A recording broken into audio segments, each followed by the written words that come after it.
Nageenyi fi araarri Waaqayyoo isiniif haa ta'u. Warroonni hordoftoonni yuutuubii kiyyaa nagaa keessanii akkam jirtu? Ani nagaa kooti nagaan jira galata Waaqaa. Hojiin isin bira bareeda? Ana bira hojiin bareeda galata Waaqaa. Jireenyi maal fakkaata? Jireenyi mana madaamii kun akkamiin isin qabee jira? Ramadaan illee ga'uu ga'ee amma. Innaan mudannoon kan koo yookaan yeroo darbeetti illee mudannoo nan qabaan tureyyuu mudannoo inni mudannoon kiyya inni lammataa immoo akkumatti bufeetti jira jechaadha. Namoonni biyya namaa dhufu kuni mudannoo baay'ee qaba. Tokkoffaa waa'ee afaanii irratti jechuudha. Afaan hin beeknu waan ta'eef yeroo baay'ee jechaadha jechuun yeroo sunoo darbee akkasii immoo waan sanii waan dabarsine sana yoo yaadannu baay'ee jechuun yeroo saniif garuu waan hin beekneef nu aarsaa hin aarraa. Kanaafuu eega darbeen booda immoo yoo akka mudannootis ta'e jechuudha jechuun waan sana eega dabarsineen booda immoo of duuba deebinee yoo yaadannu immoo yoo edaa kana dabarsee akkas jenne jechaadha.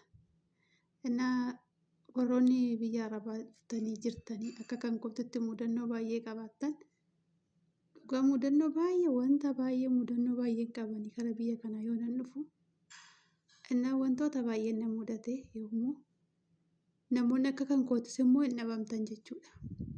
Yoo mudannoon baay'ee jira tokkoffaa ammaa ani ofii kan kootii wannan yeroo haaraa dhufe san dabarse wannas yeroo haaraa san dabarse tarii amma namni haaraa yoo dhufe immoo na yaadadha maala yaadadha wanta duraan dabarse san isatu ija fuuldura waan na dhufuufu namoota san immoo akka kiyya akka hin taane jedhe jechuudha namoota san baay'een isaan gargaara jechuudha.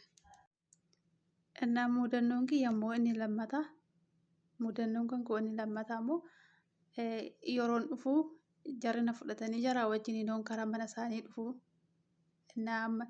Inuma deemne sila eessan deemaniin jedha mana hin geenyuun jedha jechuudha. Karaan deeman baay'ee dheeraadha. Kaanee yeroo mana geenyu jechuun sila afaan hin beeku ani namittiinis jechuun afaan Ingiliffaatiin namittiin hin beektu.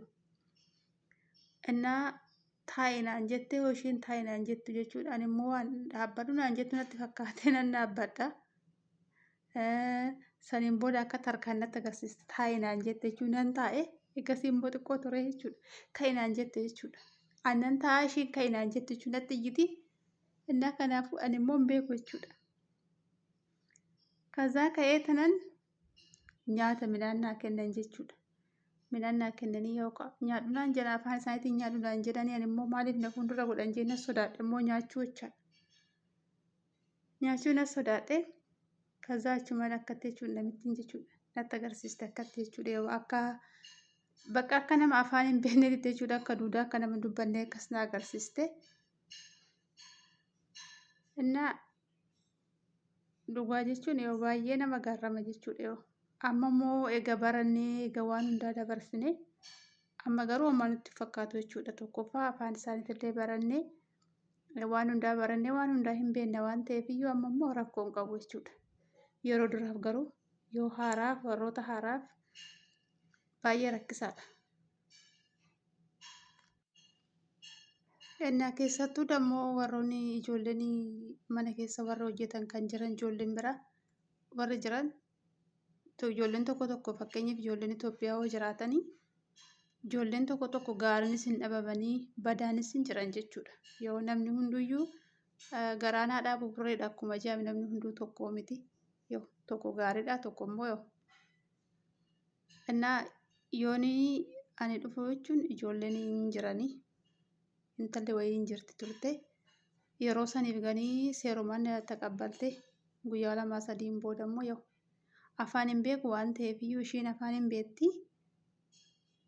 Bakka hin jiraa miti ishiin akka madaamii taate ta'an akka sarratanyaa ta'e maaliif wannan afaan hin beekneef jechuudha. Badaan daddarbaa turte jechuudha. Innaa badaan daddarbaa turte ati yoomiyyuu hin barattu yoomiyyuu siif hin galu waan akkasii naan jechaa turte garuu miti immoo jechuudha. Ilmi namaa waan hundaa hin barata jechuudha. Yoo obse garuu waan hundaa hin dabarsa waan hundaa hin barata. Innaa dhugaa baay'ee darbaa turte intalli sun jechuudha. Ati yoomiyyuu siif hin galmina naan jettee jechuudha. Gini immoo har'a darbee jira wanti hunduu darbee jira. Har'a immoo anis immoo baradhee afaan san baradhee nama biraayyuu nan barsiisa jechuudha. Yeroo tokko tokko nama hin gaffa'inaa. Warroonni nama gaffatan maaliif hin darba wanti hunduu jechuudha. Wanni hunduu hin baratama.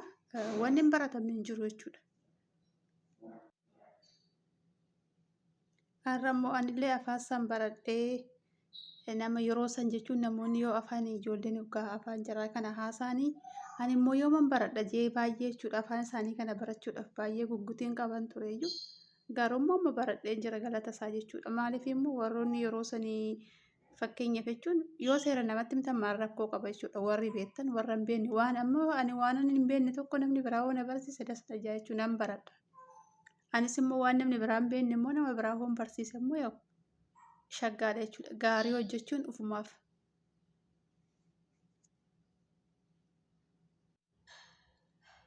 Kanaafuu yeroo tokko tokko namaan dhiibamuun bareeda. Nama hin dhiibinaa jechuudha. Namni sinaa dhiibu malee shaggaadha jechuudha. Namni hoggaa badaa isinitti yaade isin immoo namaaf gaarii yaada. Maaliif waan gaarii hojjedhaadha. Namaaf immoo gaarii yaada. Namoonni badaa isinitti yaadessaniif immoo isin gaarii yaadafi. Maaliif hin darba kaa wanni hunduu hin darba. Isin immoo jechuun nama gaarii yoo yaaddan immoo waaqni immoo waan gaarii isiniif godha waan ta'eef jechuudha.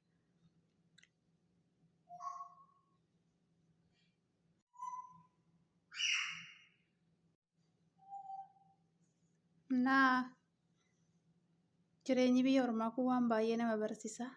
Ani gama kootiin waan baay'een baradhe jechuudha. Tokkoffaa jireenyi mana namaa jechuun barumsa jechuudha. Akka nama barumsa seeneeti. Akka nama kolleejjii barateeti jechuudha. Ani amma fakkeenyaaf jechuun kan biyyatti duraan barumsa baradhe caalaa egan biyya kana dhufee waan baay'ee baradhe. Tokkoffaa waan baay'ee barattaa. Baay'ee sammuudhaanis cimtuu taataa. Bakka namni biyya namaa deemee biyya namaa hojjete waan baay'ee barataa. Tokkoffaa jechuun baay'ee jaalala namaaf qabna nu jechuudha. Maaliif maatirraa baanee biyya namaa jirra waan ta'eef iyyuu jechuudha. Baay'ee jaalala namaa qabna.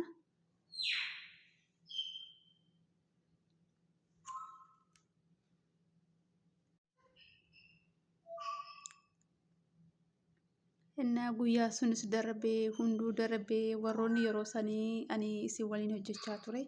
Tarii viidiyoon kunii yoo isin bira kan ga'u taate arguu dandeechanii dhaga'uu dandeechan waan ta'eef iyyuu warroonni yeroo sana gaffatan hunduuyyuu ani immoo har'a waaqayyoon galannaa ga'u yoo bakka gaariin jira waan yaa ulfaatu sun hunduu darbee jira jechaadha.